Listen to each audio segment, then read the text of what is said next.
Hello students, I welcome you all once again in आपकी अपनी पाठशाला। और क्लास 9th का सिलेबस हमने शुरू किया था हमारे लास्ट लेक्चर में। हमने स्टार्ट किया था चैप्टर 1 मोशन के साथ, जिसके अंदर हमने कुछ टर्म्स पढ़ी थी कि मोशन क्या होता है, रिलेट कैसे करता है रेस्ट के साथ, ठीक है, और कितने टाइप्स का मोशन होता है और उसके डिफरेंट एग्जांपल्स हमने पढ़े थे। जिसके अंदर हमने इंक्लूड किया था किसको, ट्रांसलेशनल मोशन को। ट्रांसलेशन मोशन की फिर टाइप्स हमने की थी, ठीक है, फिर rotational motion, also known as circular motion, और हमने पढ़ा था क्या, वाइब्रेटरी मोशन। तो स्टूडेंट्स आज हम आगे बढ़ते हैं। देखिए, जब भी आप मोशन ऑफ द बॉडी की बात करते हैं, किसकी बात करते हैं, मोशन ऑफ अ बॉडी और object, motion of a object और बॉडी, तो एक टर्म आती है जो आपके लिए बहुत इंपॉर्टेंट हो जाती है। वो टर्म क्या होती है students, reference point. Reference point, इसी को हम फिक्स्ड पॉइंट भी बोल देते हैं, फिक्स्ड पॉइंट, और इसी को हम बोल देते हैं ओरिजिन। क्या कहते हैं स्टूडेंट्स, ओरिजिन। तो देखिए students, reference point, fixed point या फिर हम कहें ओरिजिन होता क्या है, कोई ऐसा पॉइंट जिसके विद रिस्पेक्ट टू हम किसी भी ऑब्जेक्ट या पोजीशन की ऑब्जेक्ट या उसकी पोजीशन को क्या कर सके, स्पेसिफाई कर सके। क्या कर सके, पोजीशन ऑफ द ऑब्जेक्ट को स्पेसिफाई कर सकें, उसकी वेलोसिटी कैलकुलेट कर सकें, एक्सेलरेशन कैलकुलेट कर सकें, अगर उस पर कुछ फोर्स एक्ट कर रही है तो उसको हम क्या कर सकें, कैलकुलेट कर सकें। ऐसे पॉइंट को हम क्या बोलते हैं, रेफरेंस पॉइंट। जैसे सपोज ये आपका घर है, ठीक है, और यहां से आप बोलते हैं कि टुवर्ड्स नॉर्थ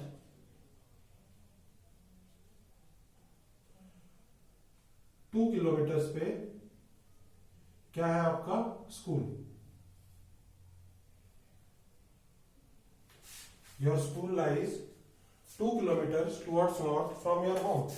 तो आप अपने स्कूल की पोजीशन को क्या कर रहे हैं, स्पेसिफाई कर रहे हैं।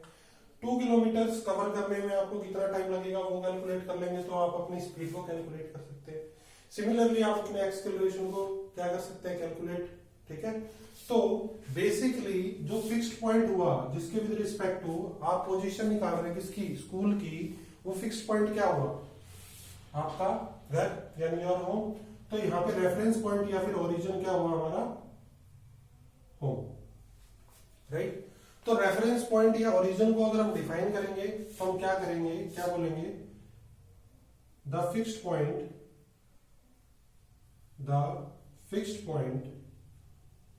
with respect to which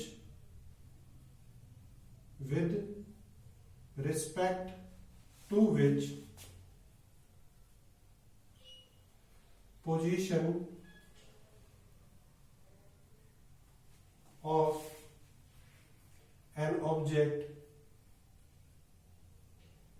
is specified.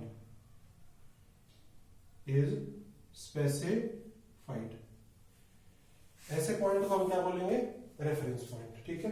अब देखिए, इसको अगर थोड़ा सा अलग तरीके से हम डिफाइन करें तो हम क्या कह सकते हैं कि रेफरेंस पॉइंट वो पॉइंट होता है, या फिक्स पॉइंट या रेफरेंस पॉइंट वो पॉइंट होता है जिसके विद रिस्पेक्ट टू बार बार कोई ऑब्जेक्ट या कोई बॉडी अपनी पोजीशन को क्या करती है, चेंज करती है। So it is a point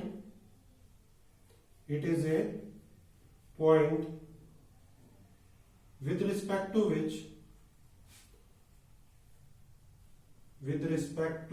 which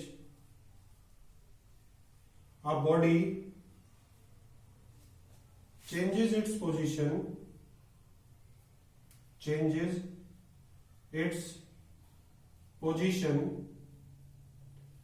with passage of time,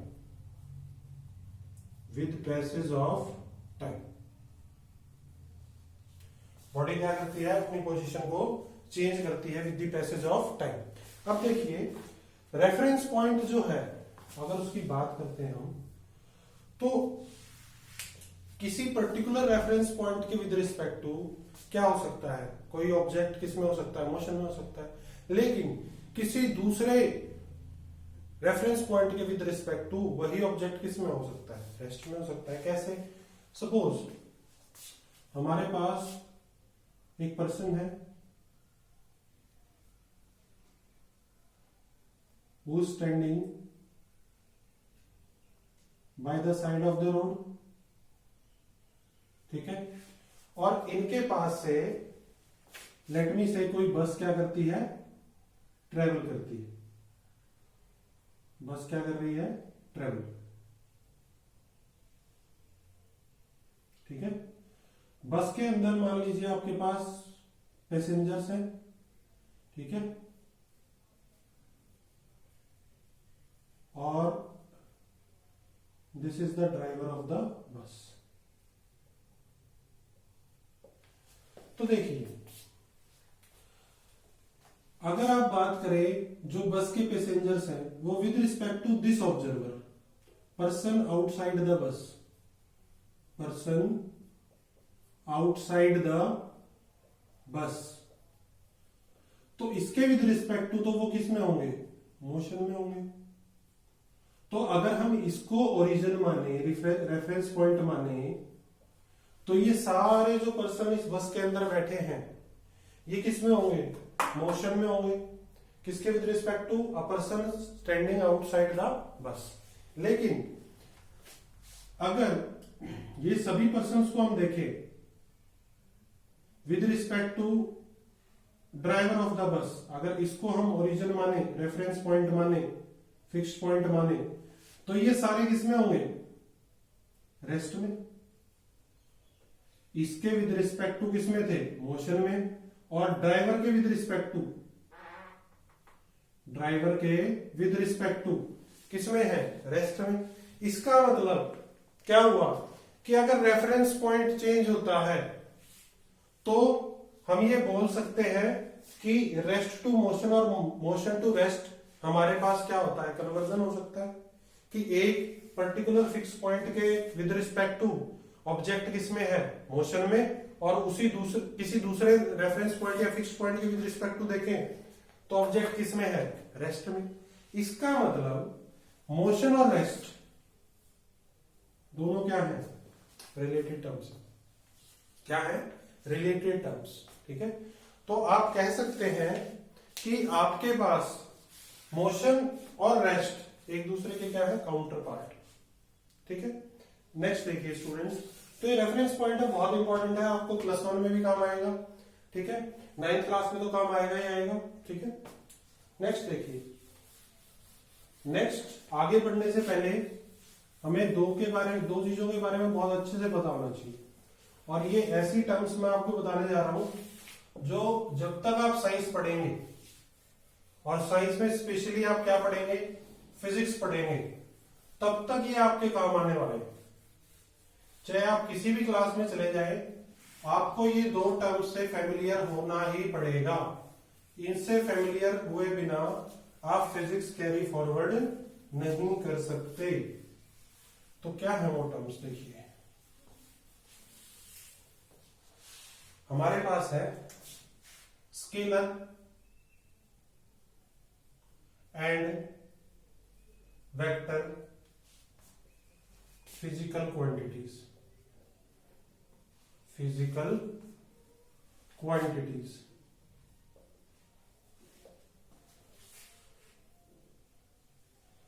देखिए बेटा, दो है आपके पास, एक स्केलर है और एक क्या है, वेक्टर है, ठीक है। तो सबसे पहला तो देखो मैंने क्या लिखा है, scalar and vector physical quantities. तो सबसे पहले तो ये जो वर्ड है फिजिकल क्वांटिटीज, ये हमें पता होना चाहिए कि क्या होता है, ठीक है। तो एक फिजिकल क्वांटिटी क्या होती है, देखिए physical quantity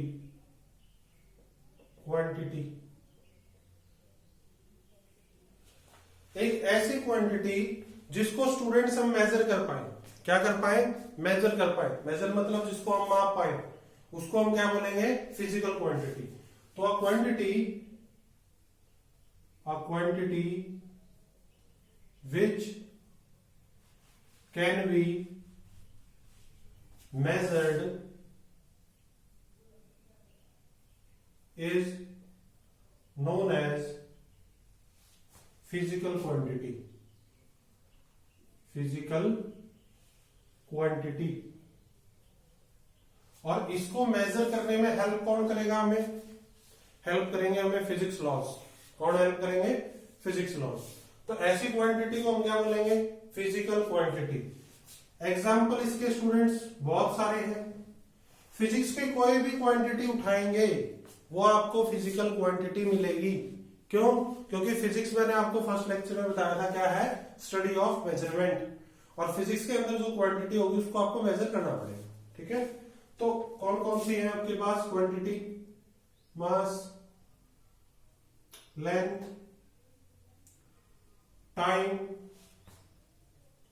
distance, displacement, speed, velocity, acceleration,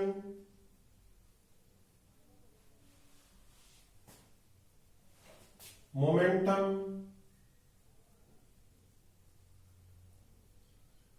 force, work, power, energy, etc. तो देखिए स्टूडेंट्स, इन सभी क्वांटिटीज को हम क्या कर सकते हैं? मेजर कर सकते हैं। तो इन सभी को हम क्या बोलेंगे? Physical quantity. अब देखिए, मैं यहां पे आपको एक छोटा सा एग्जांपल देता हूं। मैं आपको बोलता हूं कि इमोशंस, फीलिंग्स, ठीक है, हार्ड वर्क,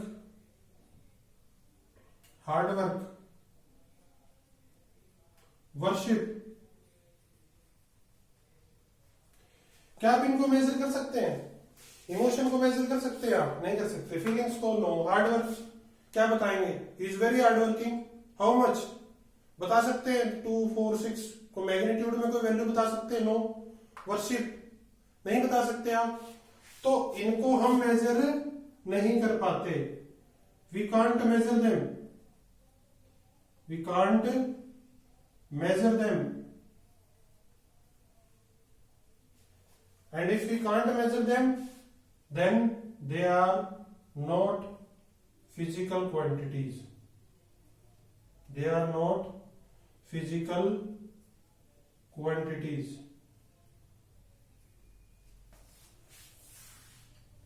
ये फिजिकल क्वांटिटीज नहीं होंगे। तो आई होप आपको क्लियर हो गया होगा कि फिजिकल क्वांटिटी क्या होती है। ठीक है, तो अब देखिए, अब बात करते हैं स्केलर फिजिकल क्वांटिटी और वेक्टर फिजिकल क्वांटिटी के बारे में।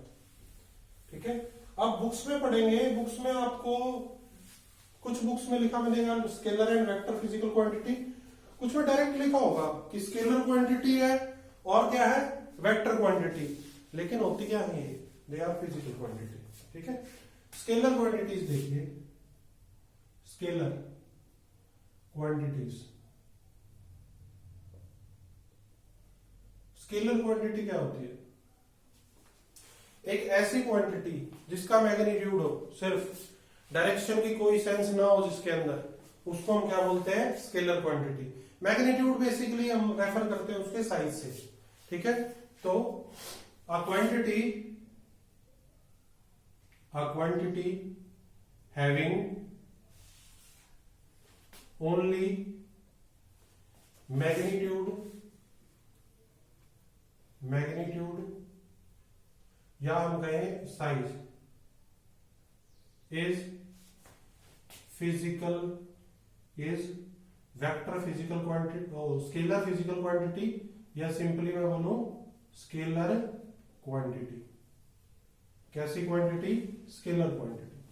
ठीक है, तो it has no sense of direction, no sense of direction. दिशा के बारे में कुछ नहीं बताया जाता आपके पास। ठीक है, तो एग्जाम्पल क्या क्या होंगे? एग्जाम्पल होंगे स्टूडेंट्स आपके पास मास, उसके बाद टाइम, देन आपके पास distance, then speed, density etcetera. ये सभी क्या होते हैं आपके पास स्केलर क्वांटिटी।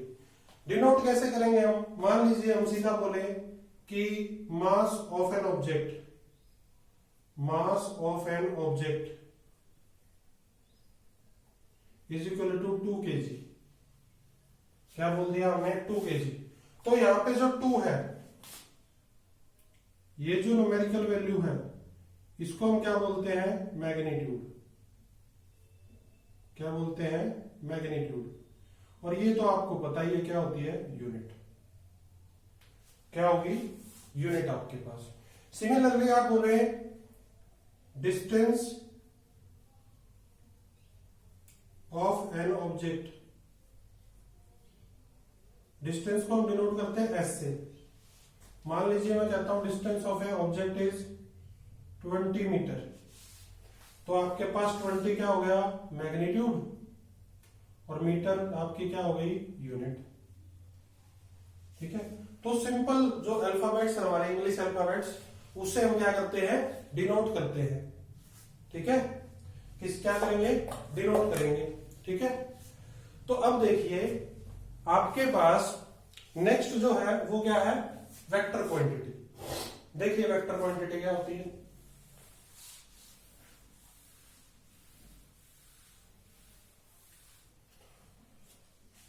वेक्टर क्वांटिटी करके हम क्या करेंगे? इनके बीच में डिफरेंसेस क्या क्या है।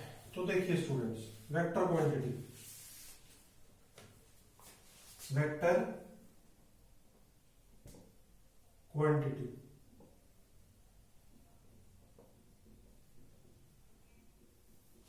ठीक है। तो देखिए वेक्टर क्वांटिटी क्या होती है? अ क्वांटिटी which has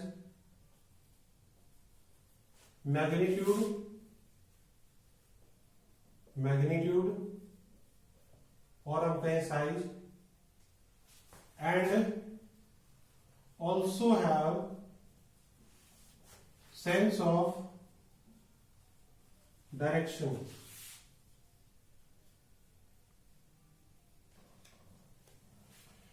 क्या हो? मैग्नीट्यूड भी हो और क्या हो? डायरेक्शन भी हो। ऐसे क्वांटिटी को हम क्या बोलेंगे? Vector quantity. एग्जांपल आपके पास क्या क्या है? एग्जांपल देख लीजिए। डिस्प्लेसमेंट, वेलोसिटी, एक्सेलरेशन, ठीक है, मोमेंटम, फोर्स एटसेट्रा। ये सभी क्या होंगे आपके पास? Vector quantity. अब वेक्टर क्वांटिटी को रिप्रेजेंट कैसे करते हैं हम? कोई भी अल्फाबेट लेंगे, रिप्रेजेंटेशन की अगर बात करें हम, मैंने आपको बताया था अभी अभी कि स्केलर को हम सिंपल किसी भी लेटर से डिनोट कर देते हैं, लेकिन वेक्टर में ऐसा नहीं होता है। वेक्टर को क्या करेंगे आप? या तो आप बोल्ड लेटर से रिप्रेजेंट करेंगे। किससे रिप्रेजेंट करेंगे? Bold letter. मान लीजिए ये मैंने अल्फाबेट ए ले लिया और मैं इसको थोड़ा बोल्ड कर देता हूं, तो ये रिप्रेजेंटेशन किसकी है? वेक्टर की। या फिर आप क्या करेंगे? अल्फाबेट को एज इट इज ले लेंगे और इसके ऊपर एरो हेड लगाएंगे। क्या लगाएंगे? Arrow head. ये जो अल्फाबेट ए लिखा आपने, ये आपको बता रहा है मैग्नीट्यूड, और जो ये एरो लगाया आपने, ये आपको शो करता है डायरेक्शन। क्या शो करता है? डायरेक्शन। कैसे करता है वो देखिए। मान लीजिए आप कहते हैं displacement of a body, displacement of a body, displacement को हम डिनोट करते हैं एस और ऊपर एरो। देखो डिस्टेंस को एस से करते थे, कोई एरो नहीं लगाते थे। डिस्प्लेसमेंट को एस से कर रहे हैं, ऊपर एरो लगा रहे हैं, तो दोनों के बीच में डिफरेंस हुआ। उसमें एरो नहीं होगा, इसमें एरो होगा। ठीक है। तो मैंने बोला 2 मीटर, डिस्प्लेसमेंट कितना बोला मैंने 2 मीटर। तो क्लियर है कि बॉडी जो है वो कैसा पाथ फॉलो कर रही है, स्ट्रेट लाइन पाथ फॉलो कर रही है, शॉर्टेस्ट पाथ फॉलो कर रही है, क्योंकि डिस्प्लेसमेंट आपको पता है शॉर्टेस्ट पाथ होता है। अभी हम डिस्कस भी करेंगे हमारे आने वाले लेक्चर्स में अबाउट डिस्टेंस एंड डिस्प्लेसमेंट। तो इस केस में बॉडी की जो डायरेक्शन है वो स्पेसिफाइड है, और स्पेसिफाइड कहां से है, रेफरेंस पॉइंट से। कहां से स्पेसिफाई होगी, रेफरेंस पॉइंट से, किसी भी पर्टिकुलर डायरेक्शन में। ठीक है, मैं बोल देता हूं displacement of the body is equal to 2 metre, और ब्रैकेट में दे देता हूं टुवर्ड्स नॉर्थ, टुवर्ड्स नॉर्थ। तो मैंने स्पेसिफाई कर दिया। ठीक है, तो अगर मान लीजिए एस और ऊपर arrow is equal to 2 metre लिखा हुआ है, तो भी स्पेसिफाइड है कि आपके पास जो क्वांटिटी है वो कैसी है, वेक्टर क्वांटिटी। ठीक है, आइए दोनों के बीच में डिफरेंसेस कर लेते हैं।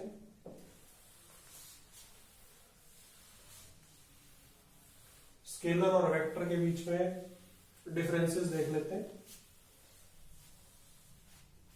देखिए, डिफरेंस बिटवीन स्केलर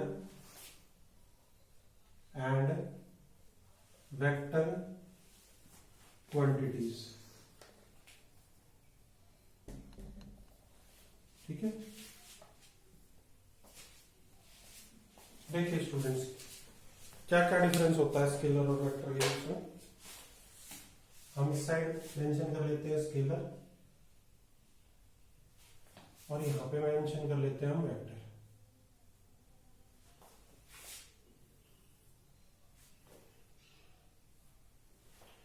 तो सबसे पहला जो डिफरेंस होगा, it has magnitude only, magnitude only. ठीक है, it has both magnitude as well as direction। क्या होगा, मैग्नीट्यूड भी होगा और डायरेक्शन भी होगी। ठीक है, second, it can B either positive और जीरो।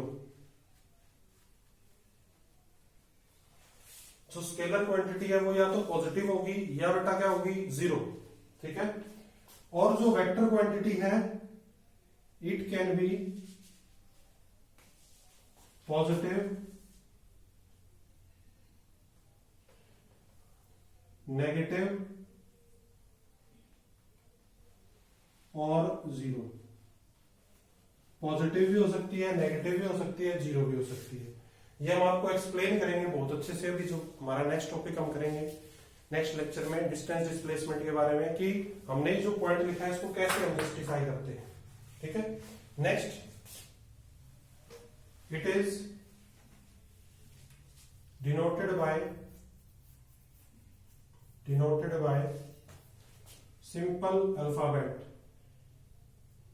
Simple alphabets. ठीक है, इसको कैसे डिनोट करते हैं, इट इज डिनोटेड बाय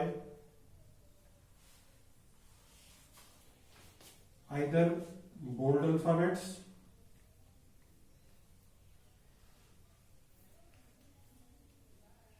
और अल्फाबेट्स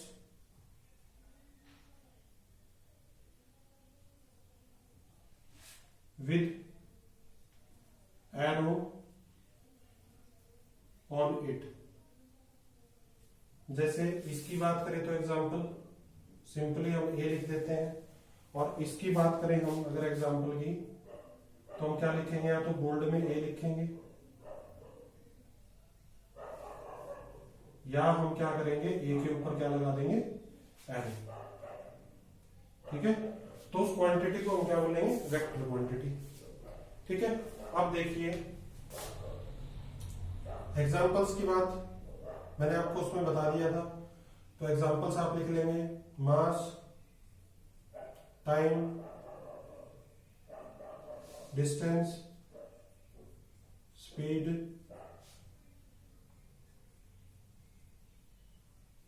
डेंसिटी। ठीक है, और इसके अंदर आप एग्जाम्पल लिख देंगे, डिस्प्लेसमेंट,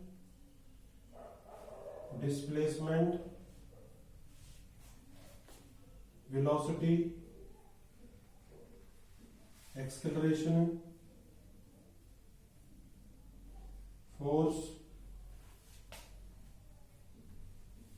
एटसेट्रा। देखो कुछ बुक्स में लिखा हुआ मिलेगा, एक पॉइंट एक्स्ट्रा बनाने के लिए वो लिख देते हैं, यहां लिख देंगे it has no sense of direction, उधर लिख देंगे it has sense of direction. जब ऑलरेडी फर्स्ट पॉइंट में मैंने आपको बोल दिया कि it has magnitude as well as direction, तो स्पेसिफाइड है ये बात कि इसके अंदर डायरेक्शन होगी। क्या होगी?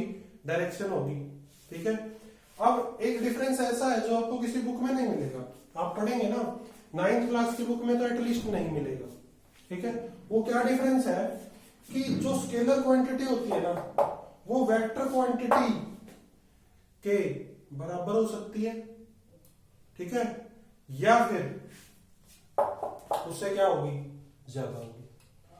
वेक्टर क्वांटिटी की बात करें तो वेक्टर क्वांटिटी या तो स्केलर के बराबर हो सकती है या उससे कम होगी, या तो बराबर होगी या फिर कम होगी। क्यों? क्योंकि वेक्टर जो है वो पॉजिटिव भी है, नेगेटिव भी है, जीरो भी है। तो जब पॉजिटिव और जीरो होगी तो इसके बराबर होगी, लेकिन जब नेगेटिव होगी तो इससे क्या होगी? कम। ठीक है, तो एक डिफरेंस ये भी होता है that it can be either equal to vector quantity और ग्रेटर देन इट। और इसमें क्या होगा? It is either equal to scalar quantity और लेस देन इट, या तो बराबर होगी या उससे क्या होगी? कम। तो ये सारे डिफरेंसेस होते हैं किसके बीच में? एक स्केलर क्वांटिटी के बीच में और एक वेक्टर क्वांटिटी के बीच में। बहुत इंपॉर्टेंट है, जब तक आप फिजिक्स पढ़ेंगे स्केलर और वेक्टर आपका पीछा नहीं छोड़ेगा। इसको बहुत अच्छे से कीजिए, रेफरेंस पॉइंट पढ़िए, जो एग्जांपल मैंने आपको बताया है इस साइड बस और ऑब्जर्वर का जो एग्जांपल दिया था मैंने आपको, उसको आप लिख लीजिएगा अपनी कॉपी में, नोट्स बनाइए बहुत अच्छे से, एक एक चीज कॉपी पे मेंशन कीजिए और पढ़ते रहिए आपकी अपनी पाठशाला के साथ। अगर आपको पसंद आया लेक्चर तो चैनल को सब्सक्राइब करना ना भूलें, ताकि कंटिन्यूअसली नोटिफिकेशंस आपको मिलती रहें। Stay home, stay safe and keep learning with आपकी अपनी पाठशाला। Thank you so much.